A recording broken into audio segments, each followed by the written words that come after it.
Praise the Lord. இன்றைய தியானம் எபேசியர் 5ஆம் அதிகாரம் 1 முதல் 33 வரை.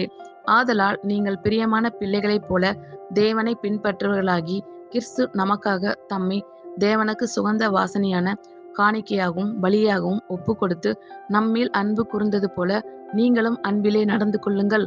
மேலும் பரிசுத்தவான்களுக்கு ஏற்றபடி வேசித்தனமும் மற்ற எந்த அசுத்தமும் பொருளாசையும் ஆகிய இவைகளின் பேர் முதலாய் உங்களுக்குள்ளே சொல்லப்படவும் கூடாது.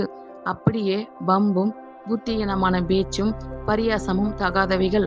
ஸ்தோத்திரம் செய்தலே தகும்.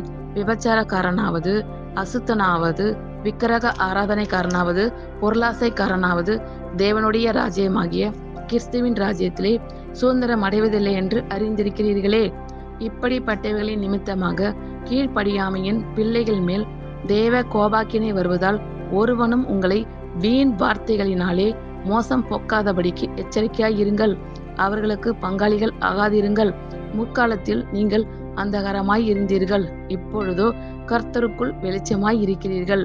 வெளிச்சத்தின் பிள்ளைகளாய் நடந்து கொள்ளுங்கள். ஆவியின் கனி சகல நற்குணத்திலும் நீதியிலும் உண்மையிலும் விளங்கும். கர்த்தருக்கு பிரியமானது இன்னதென்று நீங்கள் சோதித்து பாருங்கள். கனியற்ற அந்தகார கிரிகைகளுக்கு உடன்படாமல் அவைகளை கடிந்து கொள்ளுங்கள். அவர்களால் ஒளிப்படத்தில் செய்யப்படும் கிரிகைகளை சொல்லுகிறதும் அவலட்சணமாய் இருக்கிறதே. அவைகள் எல்லாம் கடிந்து கொள்ளப்பட்டு வெளிச்சத்தினால் வெளியரங்கமாகும். வெளியரங்கமாக்குறது எல்லாம் வெளிச்சமாய் இருக்கிறது. ஆதலால் தூங்குகிற நீ விழித்து மரித்தோரை விட்டு எழுந்திரு. அப்பொழுது கிறிஸ்து உன்னை பிரகாசிப்பார் என்று சொல்லியிருக்கிறார். ஆனபடியினாலே நீங்கள் ஞானம் மற்றவர்களைப் போல நடவாமல் ஞானம் உள்ளவர்களைப் போல கவனமாய் நடந்து கொள்ள பார்த்து, நாட்கள் பொல்லாதவைகள் ஆனதால் காலத்தை பிரயோஜனப்படுத்திக் கொள்ளுங்கள். ஆகையால் நீங்கள் மதி அற்றவர்களாய் இராமல் கர்த்தருடைய சித்தம் இன்னதென்று உணர்ந்து கொள்ளுங்கள்.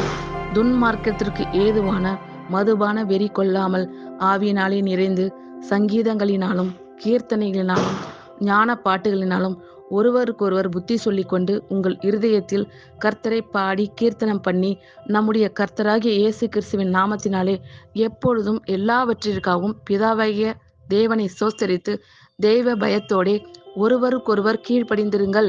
மனைவிகளே, கர்த்தருக்கு கீழ்ப்படுகிறது போல உங்கள் சொந்த புருஷருக்கும் கீழ்ப்படியுங்கள். கிறிஸ்து சபைக்கு தலையாய் இருக்கிறது போல புருஷனும் மனைவிக்கு தலையாய் இருக்கிறான்.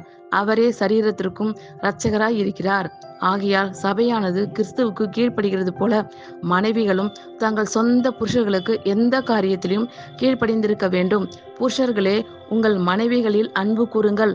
அப்படியே கிறிஸ்துவும் சபையில் அன்பு கூர்ந்து தாம் அதை திருவசனத்தை கொண்டு தண்ணீர் முழுக்கினால் சுத்திகரித்து பரிசுத்தமாக்குகிறதற்கும் கரைதிரை முதலானவைகள் ஒன்றும் இல்லாமல் பரிசுத்தமும் பிழை அற்றதுமான மகிமையுள்ள சபையாக அதை தமக்கு முன் நிறுத்தி கொள்வதற்கும் தம்மை தாமே அதற்காக ஒப்பு கொடுத்தார்.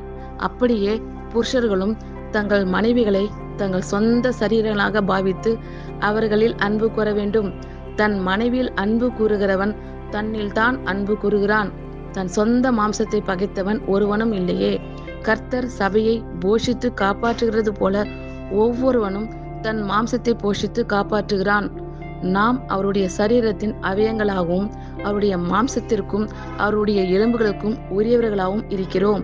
இதனிமித்தம் மனுஷன் தன் தகப்பனையும் தன் தாயையும் விட்டு தன் மனைவியுடன் இசைந்து இருவரும் ஒரே மாம்சமாய் இருப்பார்கள். இந்த ரகசியம் பெரியது. நான் கிறிஸ்துவை பற்றியும் சபையை பற்றியும் சொல்லுகிறேன்.